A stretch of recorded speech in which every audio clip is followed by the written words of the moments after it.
Hey, welcome back to Parsha Noach Aliyah 3, Genesis 7:17 to chapter 8:14. Mike Coplett's here with you. I'm glad to be here. I'm glad you've come back. In this third reading, the rains fell 40 days and 40 nights. The water swelled 15 cubits above the highest mountain, and all flesh died. They drowned. When the waters had swelled for 150 days, God remembered Noah and all the animals, and God caused a wind to blow over the earth, and it steadily receded the water to the end of 40 days. Again, 40 days being preparation times. Noah opens the window, and he sends out a raven. It goes to and fro. Then he decides to send out a dove, and that's where we start. Cultural points in Noah's day, the world was not that well known, like all of it. It was really kind of small when you think about it. The land between the Tigris and the Euphrates River was really the only land these people knew. Even Canaan was not known. The mountains under all the heavens did not include the Himalayas. If the surface of the water had risen to 30,000 feet above normal level, it would have taken a lot more than 150 days for it to recede. Actually, there'd be no place for the water to go. So we're looking at what's going on if the entire earth was covered with salt water. Olive trees would not have survived, not for that time period. There were olive trees in the north of Mesopotamia, and that's probably where the dove found the olive. These trees could not have been covered completely by water. They would have died. Mount Ararat, the one we think the ark landed at, is a chain from Kurdistan to Armenia. It's the whole chain. So the author used that name, but it doesn't mean specifically, necessarily, Mount Ararat. The place we call Mount Ararat today is 18,000 feet high. It would not have been possible for Noah to get all those animals 18,000 feet to the ground. It wouldn't have happened. Allegorically, a large part of the corruption of humanity in Noah's day was that they exaggerated their sense of security. The land between the Tigris and the Euphrates was so fertile, they never had to plant seeds. Plants just reproduced by themselves. People stopped worshiping and praying to the Lord because they got everything they needed from the earth. They ignored the Lord, and eventually, of course, they ignored his laws, and they felt somewhat independent. Humanity must remember that our existence is based on the will of the Lord and not on human ingenuity. There are plenty of things that happen in the universe that we do not understand, and we don't know how to operate.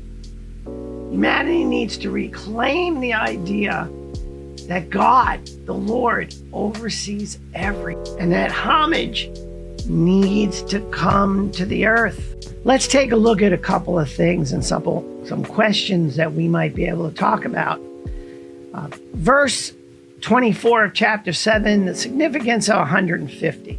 Well, this number can be divided into 50 and 100. 50 symbolizes transcendence. It also could be considered at the end of a journey. The Israelites traveled for 50 days after leaving Egypt to reach their first destination, which was Mount Sinai and the Torah. 100 is a very inclusive number. Thus, 150 means that the travel of the ark had reached its endpoint, and that every animal that entered the ark survived. They came to the end of the journey. Now, what does it mean in chapter 8, verse 1, that God remembered Noah? Well, this verse shows us that the Sephira Gevurah, justice, had prevailed, and the guilty were punished for their sins. The humans, the animals that were cooped up in the ark for those 12 months could now come out. This is, by the way, the maximum time a sinner is cleansed, or as long as it takes, when they're in Genonin, or hell. That's from the Zohar. Midrash says that even the righteous will spend some time in Abaddon. Abaddon is that part of Genonin where you get cleaned up. That's again from the Zohar and from mythology. So that any remaining unrepented sins that you might have can be removed. Like ones you forgot you even did or you didn't even know you did. Another sign of this belief is that Esther, remember the book of Esther, she spent 12 months being prepared to meet the king. Allegorically, she was cleansed of all of her sin. Now, what's the significance of 7 months and 17 days? This is chapter 8, verse 4. And this is interesting because in Midrash Hanel Lam, if I'm saying it right, in the Zohar says that 7 months corresponds to the month in which the universe was created. The Day of Atonement is a part of the 7th month in the future. This is the day the Lord sits on his throne and he distributes justice through Gevurah to individuals. Well, the Lord made a judgment on Noah and his sons that they should repopulate the earth. The meaning of the number 17 in the Bible means to overcome an enemy and complete victory. So God overcame, if you will, the sins of the rebellious humans when he flooded the earth through the rain till the 17th month, the 7th month of the Hebrew calendar, which of course is futuristic, which is always interesting.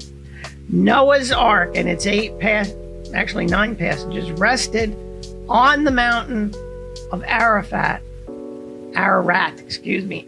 on the 17th of the 7th month, right in the middle of God's annual holy period, known as the Feast of the Tabernacles, or Sukkos for those who are wondering. In 8:5, there's some statements about the 10th month. You know, there were 10 utterances from the Lord at creation. The number 10 here implies the recreation of the world. The rain stopped, and the ark was to be opened soon, thus releasing all life back onto the earth. There is some really interesting things that you can read about legends of why the raven was selected first and then the dove. Let me hit a little bit of spiritual awareness. I should take note, I should step back and say those legends, by the way, I wrote for you and they're in the book. The ark teaches us that every person needs the support and protection of the Lord. In Noah's time, he could only build the ark with the technology of his day. When the flood came, the ark would have been dashed to pieces by that first mountaintop it struck. Therefore, it needed divine providence and protection. Life is full of mountaintops that can cause damage or death. And the Lord is there for those who call upon him. Ask for the protection of the Shekinah and the direction of the Shekinah. The dove that returned in chapter 8, verse 11, had an olive leaf. Doves rarely eat olive leaves. The sages said that the bitter olive leaf in the dove's mouth expresses a profound truth. Bitter is bitter food gained in freedom and independence, and sour food eaten in a position of dependence. There are some really good Midrash stories and other references in the book. I highly again recommend it. The end of the flood, I have a nice legend in there. There are Talmud entries, and of course there's a lot of things in there about in the Zohar. Let me bring the modern hermeneutic in here for you. The promise of the Lord is found in this Aliyah. It is found when the Lord remembered Noah on the ark and caused the flood waters to recede. Noah and his family might have thought that the Lord had forgotten about them. It was a year later, they were still in the ark. This story tells us that things happen on God's timetable, not our own. The Lord will never forgive people. The Lord will never forget people who love him and care about him. And they follow the Torah. That's how you show God you care about him and you love him. And that's what happened on the ark. Their reward was a new world for them to live and populate. The Lord blessed Noah and his family. When you are asked by the Lord to perform a task, hopefully you will remember this story and willingly and with gratitude do it. Sometimes it's difficult to understand what the Lord is asking us to do. Sometimes it makes little sense to us. But like Noah, you got to trust in God, trust in the Lord, and do what he asks. I hope this blesses you in some way, shape, or form. I hope to see you in Aliyah 4. And as always, yes, you know the answer to that. Always, Shalom.